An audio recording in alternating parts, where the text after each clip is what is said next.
మిమ్మల్ని అందరినీ చూస్తుంటే నాకు ఏమనిపిస్తుందంటే స్వర్గం నుంచి ఇక్కడ నుంచి స్వర్గం నుంచి మనిరహితంగా విశ్లేషించినటువంటి అందమైన ముత్యాలే మా కళాకారులైన విషయాన్ని మీ అందరికీ హృదయపూర్వకంగా సవినయంగా తెలియజేసుకుంటా. వినోదకరణం లోకే నాట్యమే భవిష్యత్. అంటే మన సృష్టిలో కూడా ఆనందం కావాలంటే నాట్యం దాకా ఇంకోటి లేదు కనుక నాట్యాన్ని ఈరోజు నాగదేశం మటుకు ఇది సంగారెడ్డి కాదు, సంగారెడ్డి కలెక్టరేట్ కాదు, ఇది భారత మాత గర్వించదగ్గ ముద్దు బిడ్డలు ఆడినటువంటి పుణ్యక్షేత్రమే ఇదేనటువంటి విషయాన్ని కూడా మీ అందరూ కూడా మరొకసారి హృదయపూర్వకంగా తెలియజేస్తున్నా. ఈ కార్యక్రమాలు చిన్నారులను చూడండి, ఆ చిన్నారులను చూస్తే దేవతలను చూస్తే మనకి ఎంత ఆనందం ఉంటుందో నిజంగా చెప్తున్నా కదా. ఆ మూడు కోట్ల దేవతలను చూస్తే ఎంత ఆనందం ఉంటుందో ఆ చిన్నారుల ముఖ కవలికలు, వాళ్ళ హావాలు, వాళ్ళ భావాలు, వాళ్ళు చేసేటువంటి నృత్యాలు, ఆ గజ్జల సవ్వడంతో నిజంగా చెప్తున్నా కదా.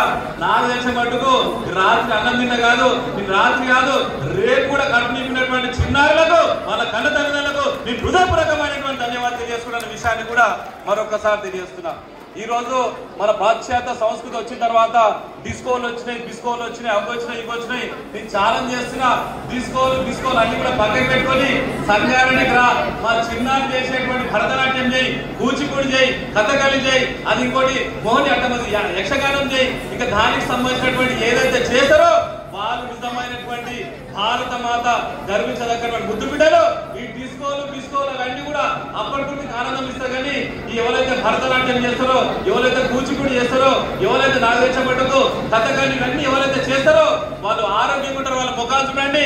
ఈరోజు సాయంత్రం చందమామ వస్తుంది, చందమామ కూడా సిగ్గుపడే అందం మా చిన్నారుల సొంతమైనటువంటి విషయాన్ని కూడా మరొకసారి మీకు అందరూ కూడా హృదయపూర్వకంగా తెలియజేస్తున్నా. ఈ కార్యక్రమాన్ని భుజాన చేసుకున్నటువంటి మా తల్వార్ మల్లేశన్న, తల్వార్ అంటే మన దగ్గర తల్వార్ ఉంటుంది, మా మల్లేశన్న దగ్గర కళ ఉన్నది.